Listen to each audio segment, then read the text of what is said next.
Real Country 1430 AM and 107.3 FM WRDN. I'm Brian Winnekins. Again at Koller Family Farms here in the western Wisconsin areas. They are the hosts of this year's Pepin County Town and Country Dairy Breakfast this Saturday. And we are focusing on Wisconsin dairy farms and some of our dairy farm families here in western Wisconsin during this June Dairy Month. And we're focusing primarily on those that are hosting their breakfasts. And again, this week we're focusing on the Koller family. And so found out a little bit about Randy's farm yesterday. Of course, those of you watching on YouTube, you see the cows behind us. And Randy, everything on the farm revolves around the cows, doesn't it? Everything revolves around the cows, because if you don't take care of the cows won't take care of us. And so you do everything you can, from their health to feeding them to milking them, producing high quality milk. The better job you do with the cows, the better job they do of taking care of you. So they have to come first. Now, behind us, of course, we're in a stanchion type of barn, correct? Correct. This is an old stall barn built in the 30s or 40s, I believe. And yeah. So why are the cows put in these stanchions then? Is it for their safety or is it ease of milking or what? Well, I think back in the day with small herds, this was the way it was done. Some faced each other, like you see behind us, that these are facing head to head for an ease of feeding. Others were faced rear to rear for an ease of milking. So there were barns designed both ways. And of course, now if you were to build a new barn, you would probably have some sort of a freestall barn. And, maybe if you go robots, you might have a controlled flow freestall barn. We're talking with Randy Koller. Him and his family, they own the Koller Farms. They are this year's host of the Pepin County Dairy Breakfast. So, Randy, I guess how, for the cows, what are some of the things you do to keep them healthy? I know the feed's part of it, and the feed has to be a certain type of mixture, right? Well, we're feeding them, a consistent feed. Like in our diets, we like a variety of things. We like hamburger one day, steak another day. We like fish another day. Cows like consistency. They like the same thing every single day, and that helps them stay healthier. It produces better, more healthy rumen activity in their guts, and they just produce more milk and everything with a consistent diet. So, first is feeding them a good, healthy diet. The second thing that might come into play is making sure that you don't have diseases and things like that. We do some vaccinating to help along with that. But I would also say that we have what's called a closed herd, where we don't bring any animals from another herd or the sale barn in to our herd. We raise all our own replacements and everything, and that's another thing that can also help us to create a healthier herd, is by just not having outside bugs brought in. So when it's milking time, and everybody here in the family all kind of has a different job, but I guess let's first talk a little bit about milking. And people have asked me this: do the milkers hurt the cow or not? The milkers are a very gentle, vacuum that sucks the milk out of a cow. In fact, you can milk them faster with a milker than you can milk them by hand.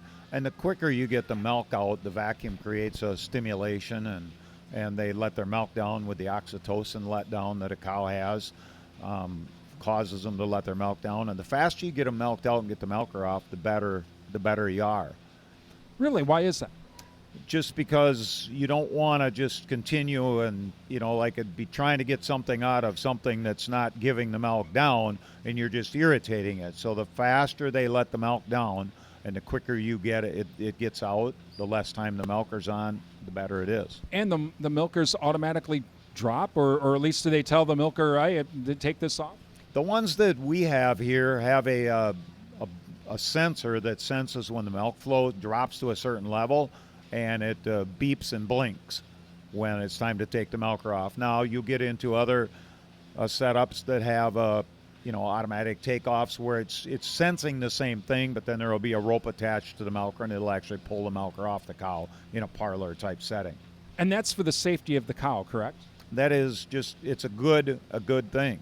It's a good thing because when the cow is no longer giving milk down, milk needs to be taken off.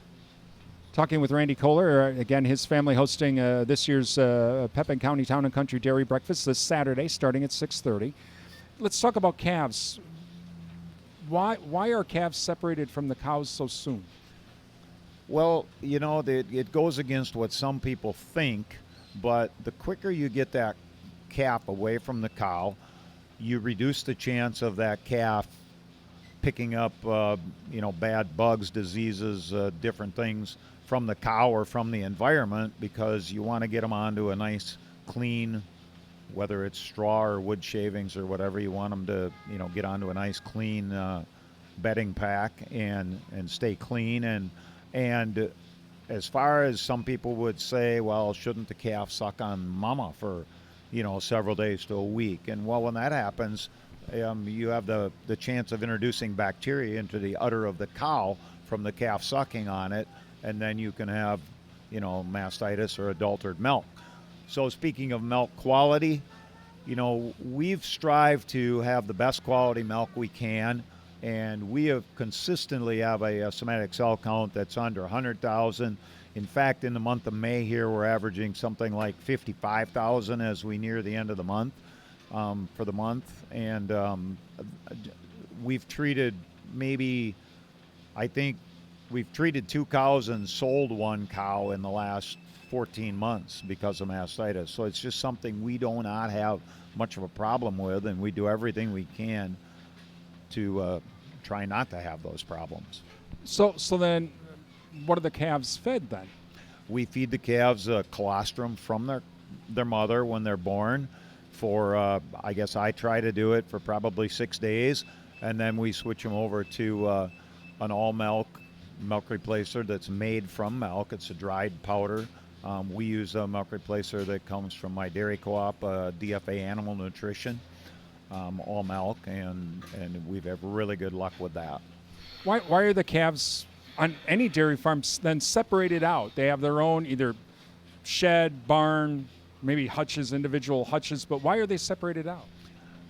Just so you can keep a good attention on each one, whether they're drinking and feeding. Now, there also are auto feeders that people have nowadays, where they have an auto calf feeder.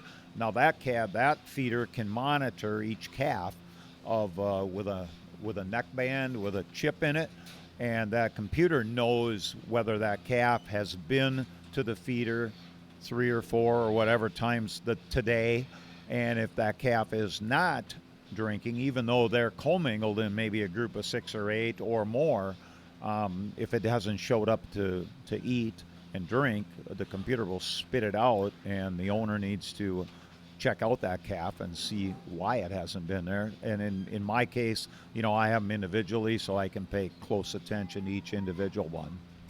We're with Randy Koller this morning as we continue focusing on the Koller Family Farms. They are this year's host of the Pepin Town and Country Dairy Breakfast coming up this Saturday. And tomorrow, that milk that the cows are giving, we're going to talk about what some of the things Randy and his family does to keep that milk safe for you before it even leaves the farm. We'll talk about that here coming up tomorrow. I'm Brian Winnikins. You're listening to WRDN.